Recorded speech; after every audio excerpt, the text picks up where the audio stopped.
Good morning, I'm meteorologist Beau, and it is January 10th, 2022. Let's take a look at your 7-day forecast. We will have partly sunny skies today.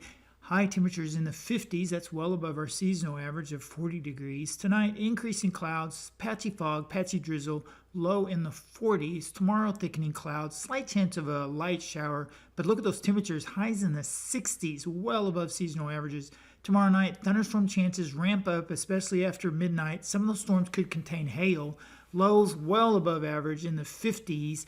Thursday morning, we'll have showers and thunderstorms ending west to east, and then a chance of a scattered shower during the afternoon. Highs early in the day, and then falling temperatures as the cold front moves through the region. It will be colder Thursday night with low temperatures around 30 degrees. Friday, some clouds, maybe a snow flurry over southeast Illinois and western Kentucky. Look at those highs only in the 30s. That's actually a little below our seasonal average of 40 degrees.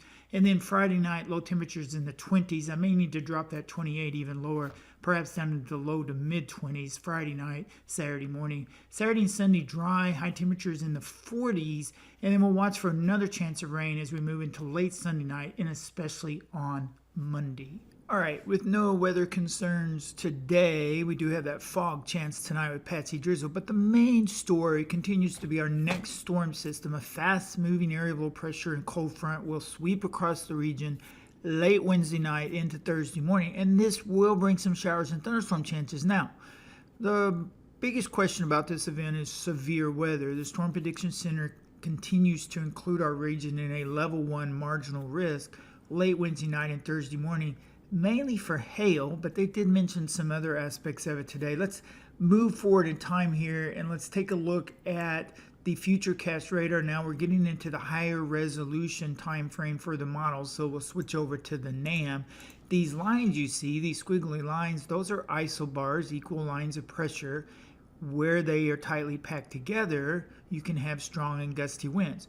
We'll track this area of low pressure that's developing over Kansas and Oklahoma as it moves northeastward. You can see it right here where these closed isobars are. That's the area of low pressure. Now lows rotate counterclockwise. So that means in front of it you have southerly winds. On the backside of it you have north-northeast winds. That's why you have snow on the backside of the area of low pressure and thunderstorms in advance of it. So we'll move through Wednesday evening and we can see a few showers developing over Missouri and Arkansas and western Tennessee. Those will be moving northeastward. That's ahead of our cold front. As the low continues to develop and it taps into the Gulf of Mexico moisture, we'll start to see the development of additional showers and thunderstorms over Arkansas and Missouri, Mississippi, and Tennessee, and those will overspread our region Wednesday night. This is mainly a late night event. You'll notice here at 1 a.m. scattered showers in the area with the area of low pressure south of Springfield. Some snow on the backside of it in Kansas and Missouri.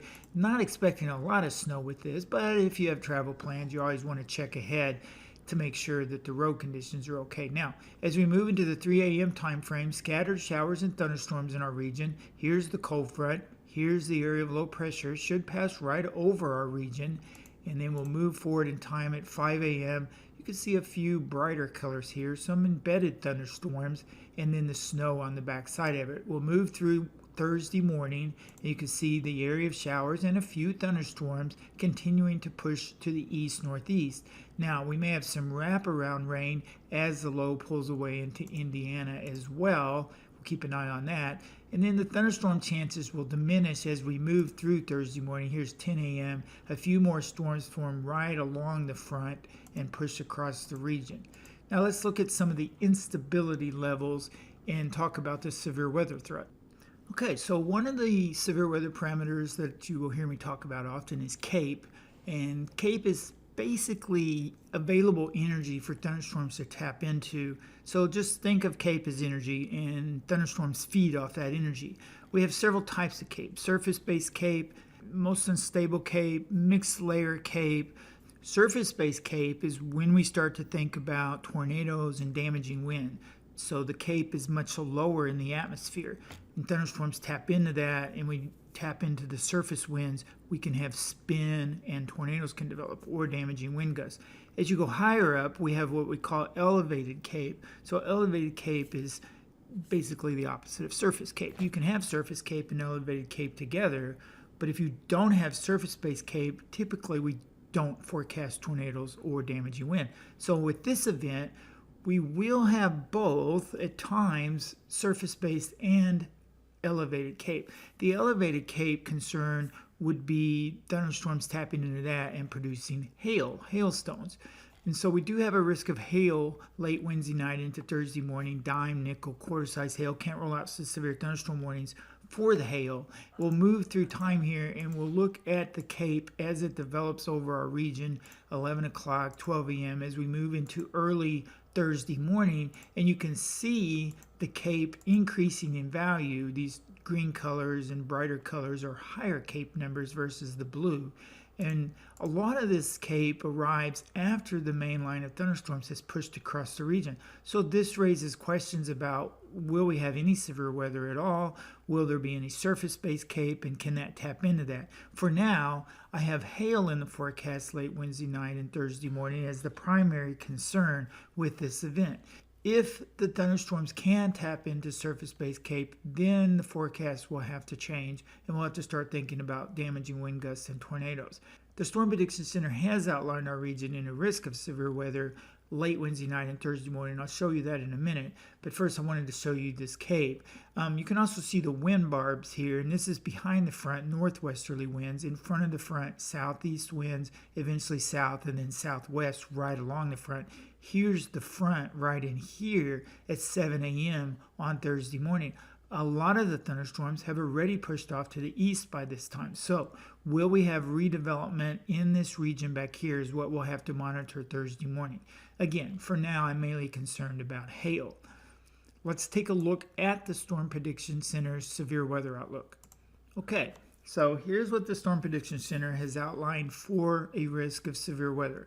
The light green zone is where thunderstorms are likely to occur, but not severe.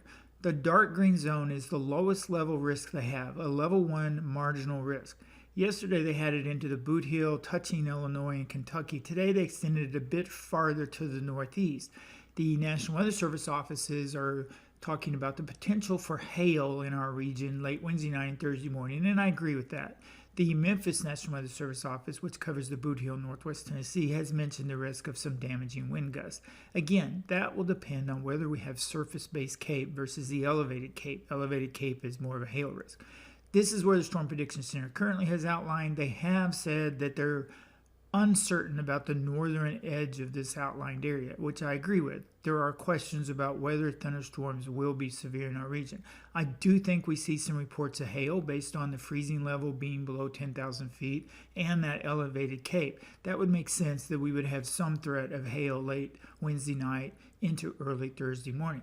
If we look at the day 3 severe weather outlook, they have the marginal risk over parts of West Kentucky and Northwest Tennessee. As the cold front pulls away, this will end the severe weather risk. So this is mainly for Thursday morning, because by Thursday afternoon, the front will have moved through, winds will change to the northwest, and colder air will be pouring into the region. High temperatures on Thursday will likely occur early in the day with falling temperatures. As a matter of fact, by Thursday afternoon and evening, our northwest counties, Randolph, St. Genevieve, will likely be in the 30s. So mild ahead of the front, cold behind the front. We'll keep an eye on the severe weather risk. I do think hail is the primary concern. But with that said, the Storm Prediction Center has outlined a center risk for both damaging wind and even a small tornado risk. We'll see how that goes over the coming 24 to 48 hours. They'll update their outlook later today and again tomorrow several times. So we've got some time to watch this evolve. As always, as I remind you, weather evolves. Check back for updated forecasts. Forecasts can and often do change a little bit, so we want you to have the latest information. As far as app messages, I usually don't send app messages out past 10 p.m. for hail because there's really nothing you can do. The concern for hail would be that you would put your car in the garage or under the carport. So I'm giving you a heads up on that now. I'll also send out an app message and probably an aware email concerning this event, since we are outlined by the Storm Prediction Center. But this is a level 1 low-level risk. As far as Saturday and Sunday goes, it will be dry and cooler. We will have below normal temperatures Friday and Saturday, and then we pop above average again. Normal highs this time of year around 40, normal lows are around 28 to 30 degrees. Another chance of rain arrives late Sunday night and especially on Monday into Monday evening.